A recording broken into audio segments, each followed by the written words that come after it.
Shalom, selamat hari Minggu. Kita akan merenungkan firman Tuhan dengan tema bebas dari belenggu masa lalu. Namun sebelumnya kita mohon Roh Kudus untuk menuntun kita. Kita berdoa. Bapa di surga, kami sungguh bersyukur, kami berterima kasih oleh karena kebaikan Tuhan yang dinyatakan dalam hidup dan kehidupan kami. Pagi hari ini kami bangun dengan segar menikmati nafas kehidupan dan kami percaya bahwa semata-mata kasih karunia dinyatakan dalam hidup keluarga kami. Tuhan tolong kami supaya kami boleh terus merenungkan firman-Mu secara khusus di hari Minggu yang indah ini. Kami buka hati kami seluasnya. Biarlah roh Tuhan bekerja dan menorehkan firman itu di lubuk hati kami paling dalam. Utamanya boleh kami lakukan dalam kehidupan beriman kami. Hamba-Mu yang jauh dari sempurna ya Tuhan. Berikan kami hikmat, kemampuan supaya apa yang kami sampaikan selaras dengan kehendak Tuhan. Di dalam nama Tuhan Yesus Kristus, pusat hidup dan pusat pelayanan kami sudah berdoa, memohon dan mengucap syukur kepada Bapa di surga. Haleluya, amin. Selamat pagi saudara-saudara yang terkasih. Sekali lagi tema kita hari ini adalah bebas dari belenggu masa lalu. Pembacaan firman diambil dari Keluaran 2 ayat 11 sampai 22. Sekali lagi, Keluaran 2 ayat 11 sampai dengan ayat yang ke-22. Saya akan bacakan. Pada waktu itu ketika Musa telah dewasa, ia keluar mendapatkan saudara-saudaranya untuk melihat kerja paksa. Mereka lalu dilihatnya seorang Mesir memukul seorang Ibrani. Seorang dari saudara-saudaranya itu, ia menoleh ke sana ke sini dan ketika dilihatnya tidak ada orang, dibunuhnya orang Mesir itu. Dan disembunyikannya mayatnya dalam pasir. Ketika keesokan harinya ia keluar lagi, didapatinya dua orang Ibrani tengah berkelahi. Ia bertanya kepada yang bersalah itu, "Mengapa engkau pukul temanmu?" Tetapi jawabnya, "Siapakah yang mengangkat engkau menjadi pemimpin dan hakim atas kami? Apakah engkau bermaksud membunuh aku sama seperti engkau telah membunuh orang Mesir itu?" Musa menjadi takut, sebab pikirnya tentulah perkara itu telah ketahuan. Ketika Firaun mendengar tentang perkara itu, dicarinya ikhtiar untuk membunuh Musa. Tetapi Musa melarikan diri dari hadapan Firaun dan tiba di tanah Midian. Lalu ia duduk-duduk di tepi sebuah sumur. Adapun imam di Midian itu mempunyai 7 anak perempuan. Mereka datang menimba air dan mengisi palungan-palungan untuk memberi minum kambing domba ayahnya. Maka datanglah gembala-gembala yang mengusir mereka. Lalu Musa bangkit menolong mereka dan memberi minum kambing domba mereka. Ketika mereka sampai kepada Rehuel ayah mereka, berkatalah ia, "Mengapa selekas itu kamu pulang hari ini?" Jawab mereka, "Seorang Mesir menolong kami terhadap gembala-gembala. Bahkan ia menimba air banyak-banyak untuk kami dan memberi minum kambing domba." Ia berkata kepada anak-anaknya, "Di mana dia?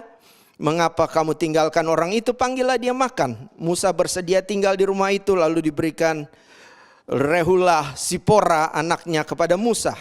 Perempuan itu melahirkan seorang anak laki-laki, maka Musa menamainya Gersom. Sebab katanya, "Aku telah menjadi seorang pendatang di negeri asing." Saudara-saudara yang terkasih dalam Tuhan Yesus Kristus, semua kita mengenal Musa. Bahkan agama Abrahamik.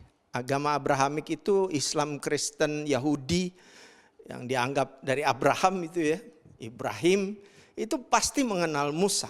Ya, kita tahu bahwa Musa adalah anak seorang Ibrani yang kemudian karena peraturan ya pada saat itu yang ditetapkan oleh Firaun bahwa setiap anak laki-laki bangsa Ibrani ini harus dibunuh. Tapi anak ibunya punya satu istilahnya namanya ibu ya, kita pastikan semua sayang ya sama anak kita ya.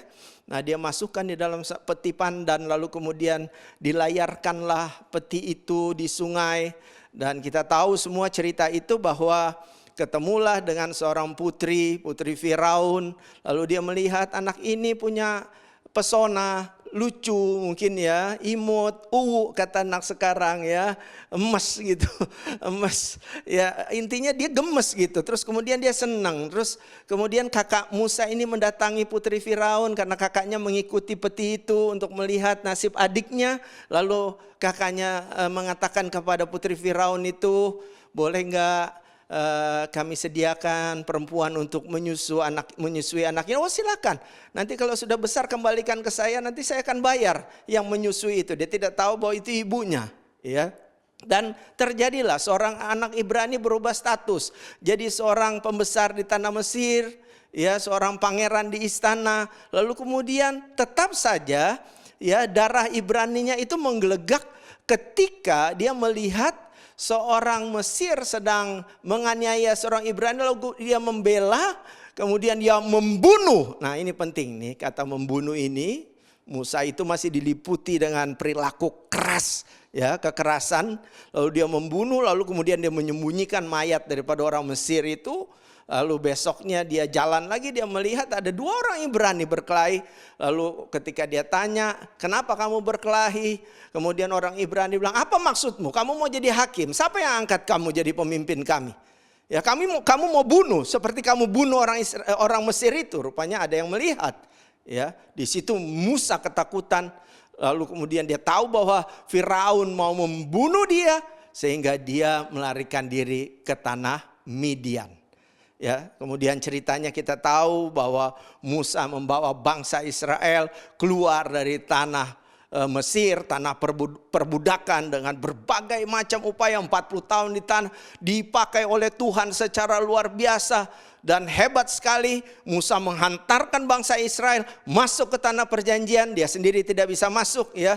Joshua yang masuk, lalu kemudian ia mati di pegunungan dekat situ. Kita tahu, ya, mau kalau dekat dengan Yordania, kalau kita pergi ke Israel, di sana lah dibilang bahwa di sana ada Musa, disitulah Musa wafat, ya. Nah kemudian kita kembali lagi ke Musa, ya. Jadi kita lihat bagaimana Tuhan pakai dia. Oh ya, Musa tuh orang hebat. Tapi tahukah keturunan Musa itu siapa? Oh dia hebat karena dia itu keturunan Lewi, ya. Musa itu orang Lewi. Lewi itu dipakai oleh Tuhan untuk menata layani bait suci. Orang Lewi itu hebat, ya. Dipercayakan oleh Tuhan, dikhususkan orang Lewi. Nah Musa ini keturunannya. Wajar kalau misalnya keturunan orang Lewi itu dipilih oleh Tuhan. Nah pertanyaan saya, Anda tahu nggak suku Lewi itu siapa? Lewi itu siapa? Kan dari tadi bicara Lewi, bicara bait suci, bicara penata layanan, organisasi, dia membersihkan, dia mempersembahkan korban, dan yang lain-lain. Orang Lewi mendapatkan kedudukan khusus. Luar biasa, ya jelas saja Musa itu juga seperti itu, mendapatkan kedudukan khusus. Tahu nggak orang Lewi itu siapa?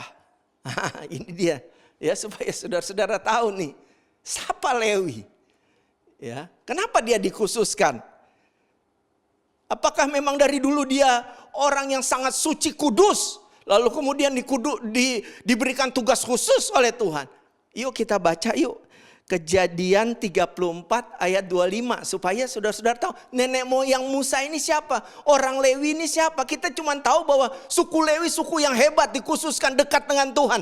Tapi supaya saudara-saudara tahu siapa Lewi ini, yuk kita baca Kejadian 34 ayat 25. Ya, ini peristiwa tentang salah satu anak Yakub yang perempuan, Dina, ini diperkosa. Lalu kemudian apa yang dilakukan oleh kakak-kakaknya, 2 orang ini? Kakaknya ini adalah Simeon dan Lewi, ya. Kita lihat ya, Kejadian 34 ayat 25. Pada hari ketiga ketika mereka sedang menderita kesakitan, datanglah 2 orang anak Yakub, yaitu Simeon dan Lewi. Nah, dengar baik ya, Simeon dan siapa? Lewi. Ya. Kakak-kakak Dina. Nah, ini Dina ya, diperkosa oleh Sikem ya. Kemudian setelah masing-masing mengambil pedangnya, berarti Simeon dan Lewi ambil pedang ini ya, menyerang kota itu dengan tidak takut-takut serta membunuh setiap laki-laki. Lewi nih ya. Lalu kemudian kita lihat ayat 30 sampai 31, Kejadian 34 sampai 31. Kemarahan ayahnya itu melihat 2 anak laki-lakinya ini yang gak bisa menahan dirinya ini, yang membunuh sana sini. Perhatikan kata Yakub. Yakub berkata kepada Simeon dan Lewi, kamu telah mencelakakan aku dengan membusukkan namaku kepada penduduk negeri ini. Yakub marah ini. Kepada orang Kanaan dan orang Ferus, padahal kita ini hanya sedikit jumlahnya.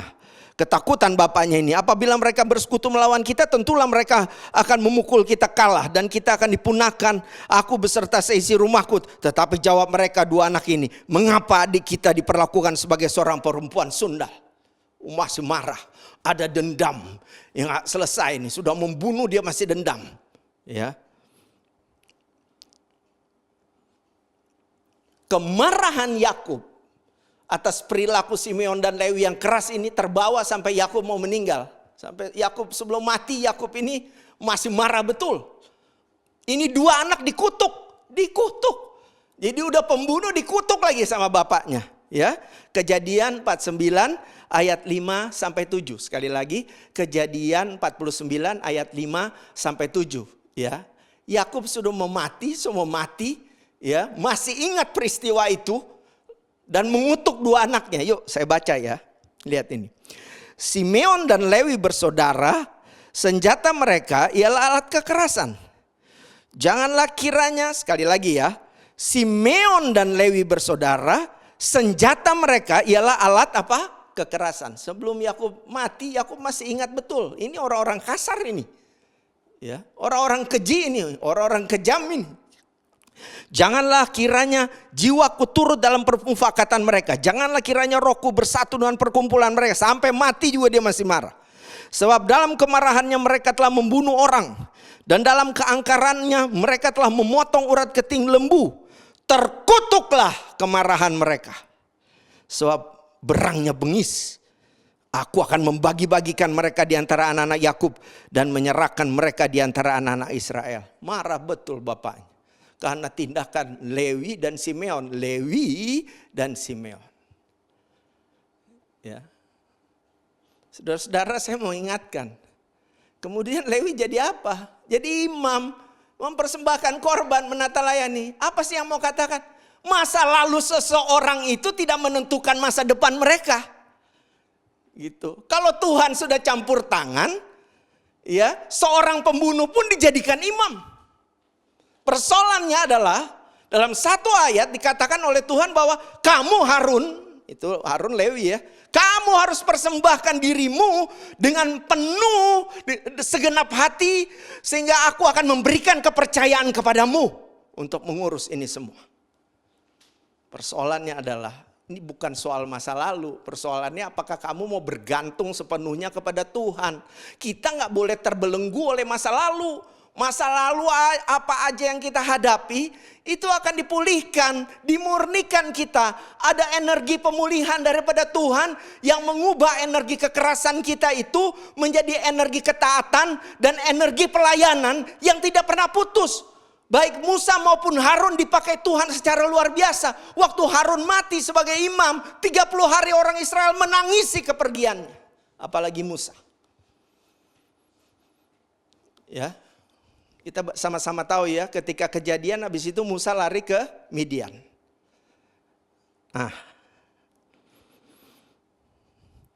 Saya mau cerita dikit lagi nih.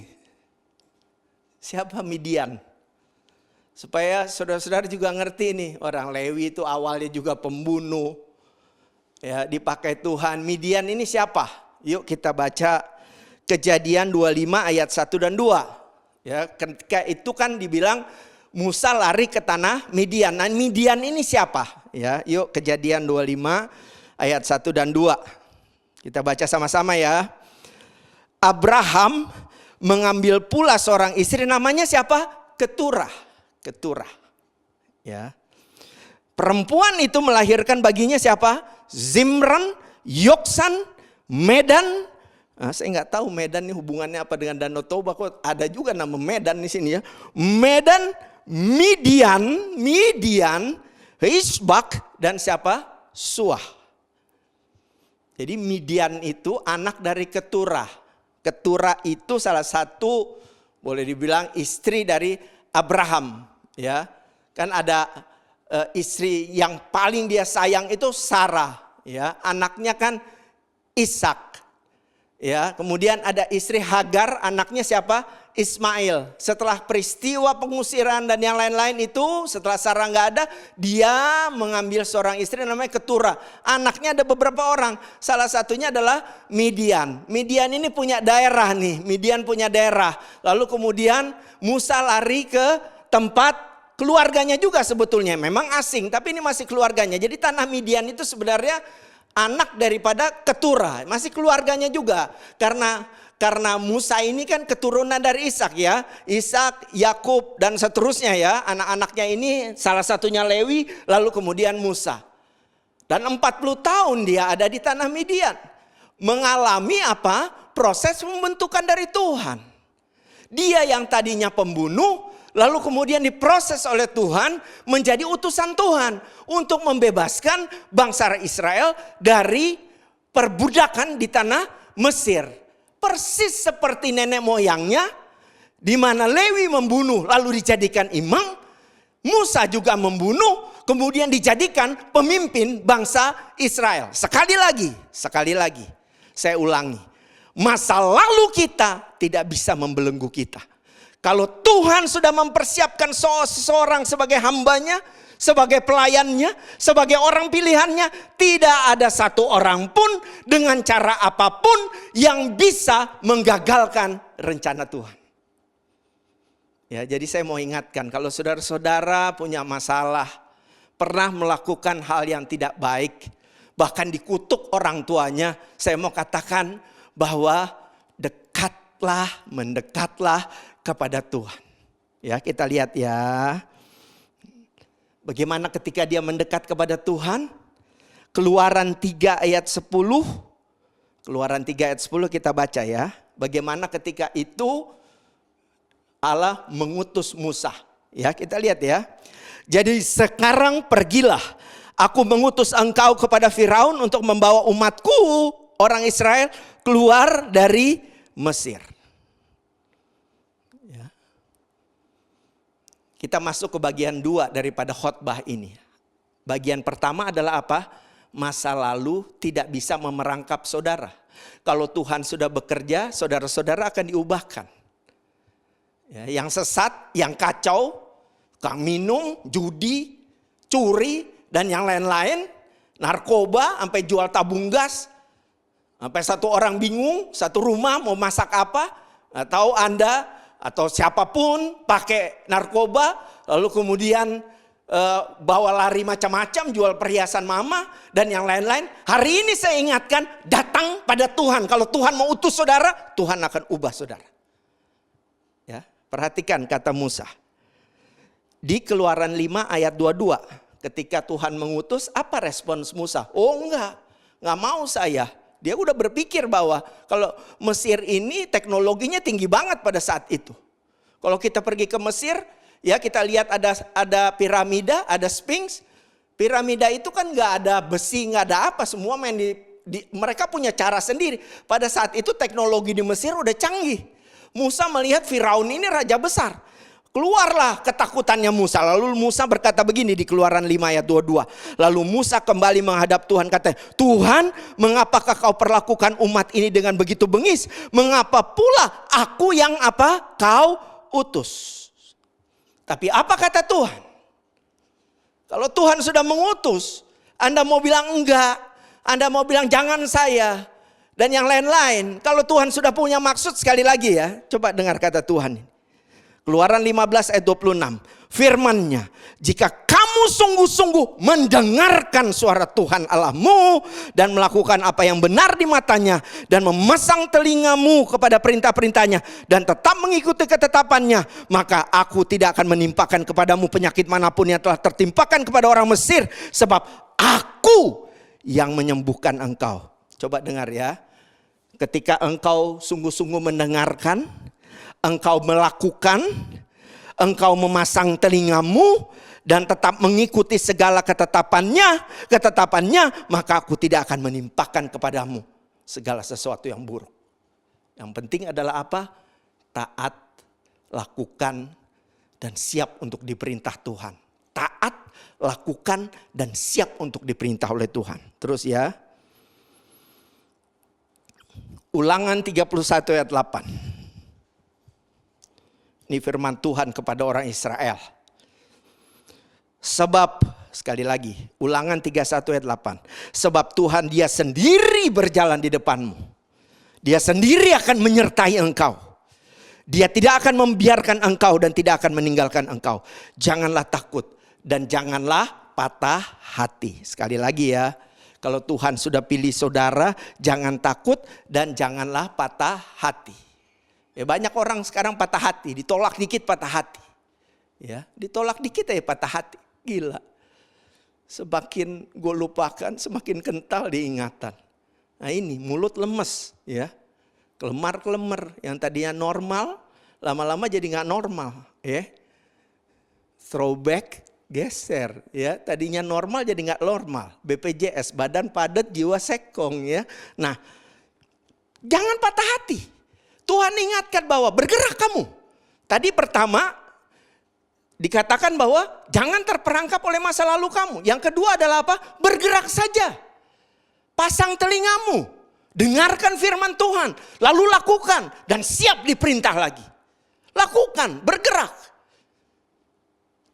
Perjalanan seberat apapun. Masa lalu seburuk apapun. Sekali lagi ya. Meski retak, meski pecah, meski ambiar, Tuhan tetap bisa pakai saudara. Sekali lagi ya, mau hancur, mau retak, mau ambiar, Tuhan tetap bisa pakai saudara. Dan siapa yang tidak pernah menyerah, berjalan dalam iman, dia pasti akan memperoleh kelimpahan. Terakhir, perubahan terjadi. Jadi pertama jangan terbelenggu, yang kedua bergerak aja, maju. Ya, kalau sampai di saat ini Tuhan sudah menolong saudara, mau sampai masa depan pun Tuhan juga akan menolong saudara. Tuhan sedang menuliskan masa depan saudara, dan tulisan Tuhan itu apa? Yang dia tulis, happy ending, pasti happy ending. Ya, pasti happy ending. Yang terakhir, kalau sudah ditunjuk oleh Tuhan berhasil seperti Musa, jangan lupa diri. Ingat ya, yang ketiga adalah apa? Jangan lupa diri. Satu, jangan terperangkap. Yang kedua, bergerak saja. Dan kalau udah berhasil, jangan lupa diri. Perhatikan baik ya, perhatikan baik ini. Bilangan 12 ayat 3, bagaimana transformasi itu terjadi dalam diri Musa. Yang tadinya keras, kemudian dia melewati padang pembentukan di Midian, ya, di tempat pembentukan di Midian oleh Tuhan. Hasilnya apa? Transformasi. Yuk kita lihat ya, Bilangan 12 ayat 3. Kita lihat ya, Bilangan 12 ayat 3. 3, 2, 1 ya. Adapun Musa, dengar baik. Adapun Musa ialah seorang yang sangat lembut hatinya. Lebih dari setiap manusia yang di atas muka bumi. Perhatikan baik, seorang yang keras, emosional, main pukul, main bunuh. Kemudian di Bilangan firman Tuhan, ini firman Tuhan yang kita baca. Disaksikan bahwa Musa menjadi seorang yang sangat lembut hatinya. Terjadi perubahan ya, masa lalu yang keras itu kalau Tuhan berkarya, kalau kuasa Roh Kudus kita ini masuk di dalam hati kita, saudara akan diubahkan. Akan jadi saksi Kristus yang kredibel dan kompeten. Saudara akan lembut. Kenapa mesti lembut? Saya ajak saudara untuk membuka 1 Petrus 3 ayat 15. Makanya saya bilang jangan sombong. Jangan udah berhasil terus jadi sombong. Tetap lembut. Karena saudara mesti mempertanggungjawabkan iman saudara dituntut oleh Tuhan. Kalau udah berhasil yuk ceritakan kebaikan Tuhan. Saudara mesti jadi saksi. Jangan jadi sombong. Jangan jadi ngeliatin orang di bawah saudara. Narsis lagi. Seringkali banyak orang narsis. Tetap melayani Tuhan kalau udah berhasil. Tetap berbagi. Sekarang banyak orang yang sangat membutuhkan di era PPKM sekarang. Banyak yang miskin. Apalagi mereka yang cuma mendapatkan penghasilan untuk hari ini, besok belum tentu. Disinilah saudara-saudara yang diberkati tetap diminta untuk menjadi saksi yang mempertanggungjawabkan iman saudara. Yuk 1 Petrus 3 ayat 15. Tetapi Kuduskanlah Kristus di dalam hatimu sebagai Tuhan dan siap sedialah pada segala waktu untuk memberi pertanggungjawab kepada tiap-tiap orang yang meminta pertanggungjawaban dari kamu tentang pengharapan yang ada kepadamu, tapi haruslah dengan lemah lembut dan apa? Hormat. Sekali lagi ya, saya baca ya, tetapi kuduskanlah Kristus, kamu kudus. Yang kedua, kamu mesti apa? Lemah lembut. Jadi yang ketiga, kalau sudah berhasil diubahkan, masa lalumu sudah lewat, sudah selesai dengan masa lalumu, kamu berhasil, kamu harus jadi berkat dalam kekudusan dan menjadi berkat. Kita belajar hari ini dari Musa. Dan Tuhan Yesus berkata dalam Matius 5 ayat 5, berbahagialah orang yang lemah lembut karena mereka akan memiliki bumi. Sekali lagi, berbahagialah orang yang lemah lembut karena mereka akan memiliki bumi. Jangan khawatir dengan masa lalu. Kita belajar dari Lewi, dari Musa Tuhan pakai. Kita belajar dari Paulus membunuh, menyiksa, mengejar para umat gereja di awal-awal pertama, lalu kemudian dipakai oleh Tuhan menjadi rasul non-Yahudi. Itu juga akan berlaku buat saudara. Akan berlaku untuk saudara. Jangan lagi lihat di masa lalu. Lihat masa depan. Kalau Tuhan sudah membawamu sejauh ini. Walaupun sekarang berat ya, PPKM ya. Kalaupun ada pencobaan-pencobaan yang diizinkan. Saya percaya bahwa pencobaan-pencobaan itu adalah cara Tuhan supaya kita menjadi bertambah kuat dan tegar. Yuk dibentuk seperti Tuhan. Christ likeness, ya, seperti Tuhan. Be the best till the end. Dan jadilah saksi Tuhan. Tuhan Yesus memberkati saudara dan saya. Amin. Kita berdoa. Bapa Surgawi, terima kasih. Hari ini kami boleh mengikuti ibadah dengan baik. Tuhan, kami percaya ada jamahan Tuhan yang berkarya di hati saudara-saudara kami ini. Kami percaya bahwa pertolongan Tuhan selalu tepat waktu. Tuhan sanggup mengubah yang tidak baik menjadi baik. Yang sakit disembuhkan. Yang mengalami pergumulan dipulihkan. Karena kami percaya kuasa Tuhan sanggup menembus tembok-tembok persoalan hidup kami. Kami percaya bahwa kuasa Tuhan sanggup mengatasi bukit-bukit kekhawatiran kami. Kami percaya bahwa Tuhan sanggup untuk mengubah persoalan kami menjadi sukacita, bahkan kesaksian kami. Kembalilah dalam kehidupanmu sehari-hari.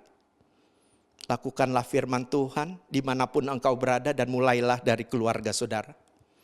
Kita tundukkan kepala, tengadakan hati kita kepada Tuhan dan terimalah berkat-Nya.